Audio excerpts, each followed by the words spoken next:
Good morning students कल हम लोगों ने अपना कॉन्सेप्ट ऑफ रेवेन्यू में पढ़ लिया था कि टोटल रेवेन्यू क्या होता है, मार्केट रेवेन्यू क्या, मार्जिनल रेवेन्यू क्या होता है और एवरेज रेवेन्यू क्या होता है। ठीक है, अब हम लोग पढ़ेंगे कि revenue curve in different markets.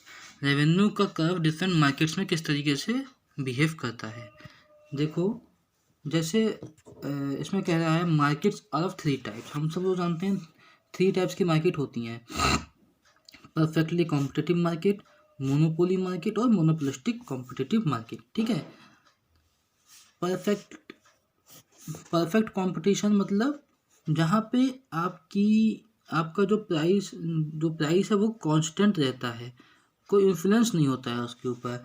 Under perfect competition a firm is a price taker, it can not influence change in market price, it can sell any quantity at the prevailing price. ठीक है, if a firm tries to sell its product at a price higher than the prevailing price, it will lose all the customers. ठीक है, इसमें क्या होता है, आपका price constant रहता है। परफेक्ट कंपटीशन या परफेक्ट मार्केट में आपका प्राइस जो है वो कांस्टेंट रहेगा, तभी आप अपना कोई भी प्रोडक्ट हो उसको सेल कर सकते हो।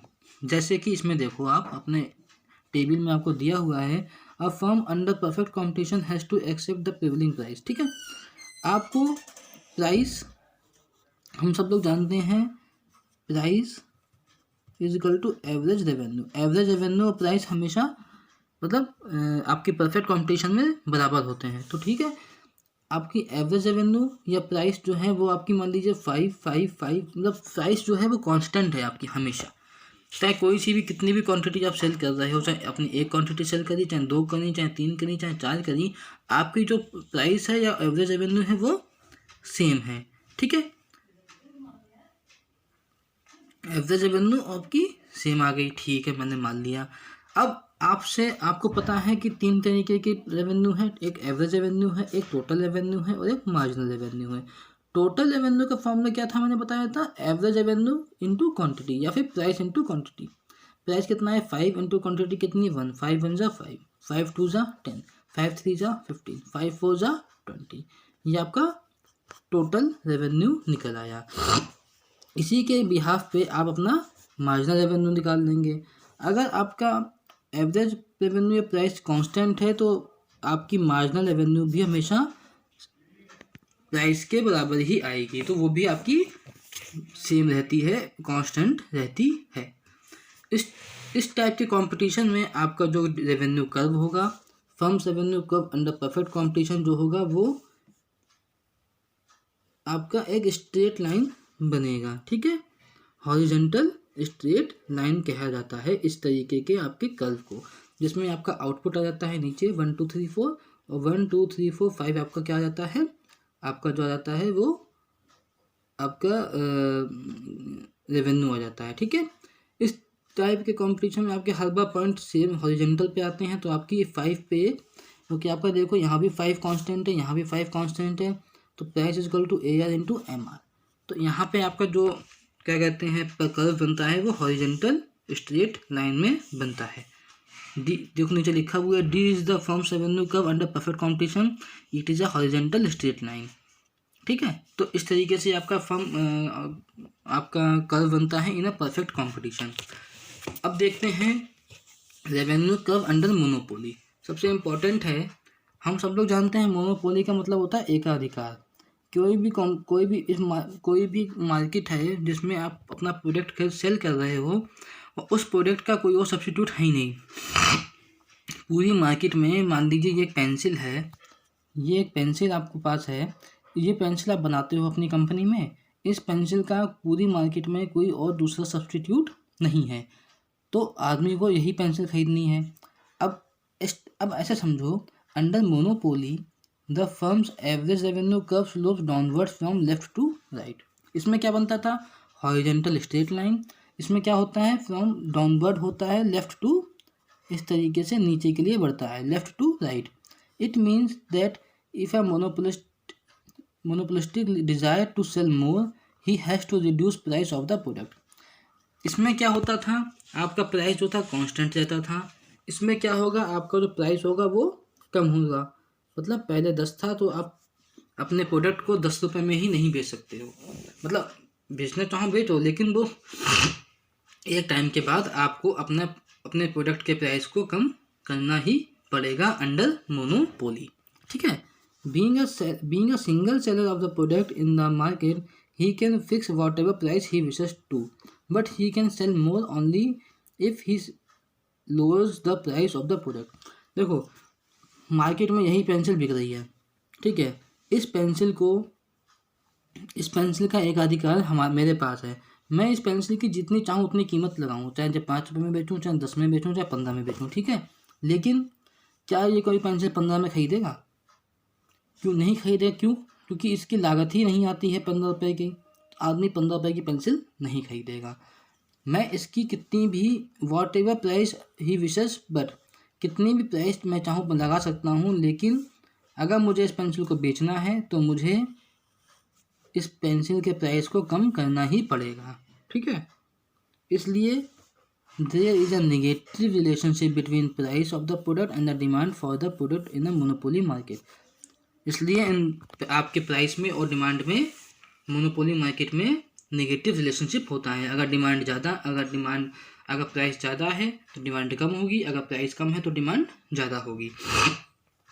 इसमें भी सेम तरीके से आपका प्राइस कम हो रहा है, इसी तरीके से आपकी MRP मार्जिनल रेवेन्यू भी कम हो रही है और टोटल रेवेन्यू आपकी बढ़ रही है, लेकिन डिमिनिशिंग रेट से, ठीक है। इस तरीके के उसमें आपका जो ग्राफ बनता है वो left to right downward slope में बनता है, ठीक है। और revenue curve under monopolistic competition.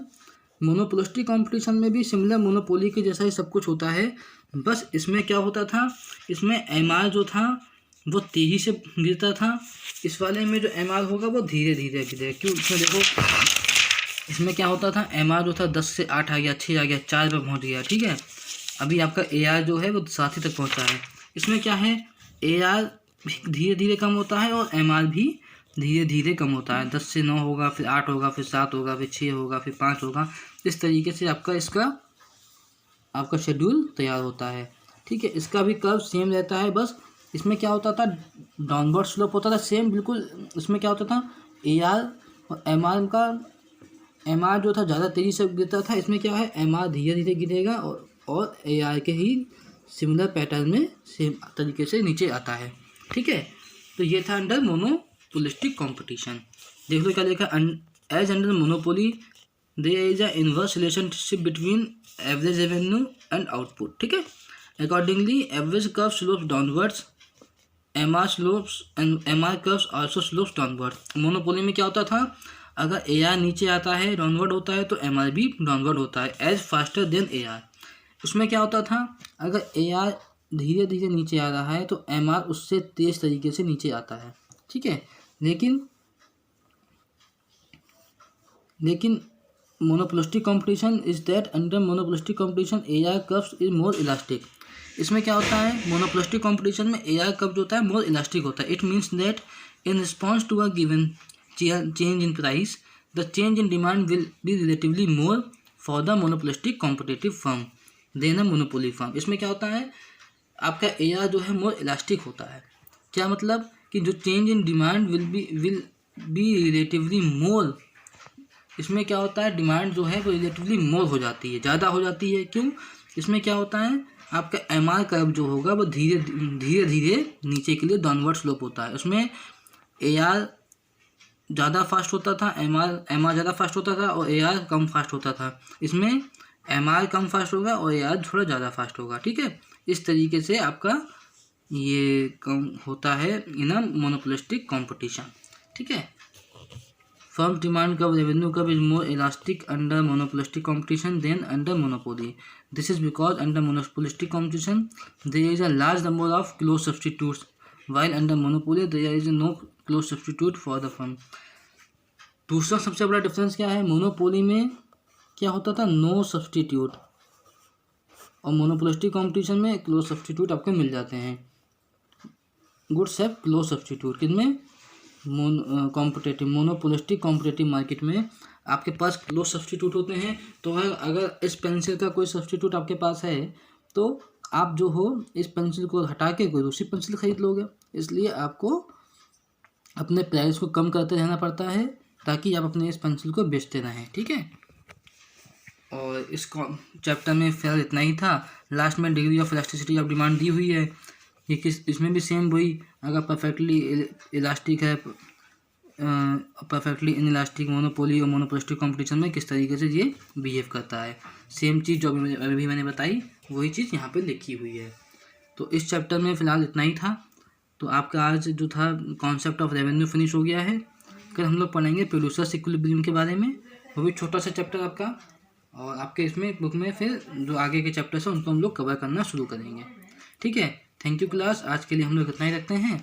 बाकी का अगला टॉपिक हम लोग जो है वो कल पढ़ेंगे। Thank you.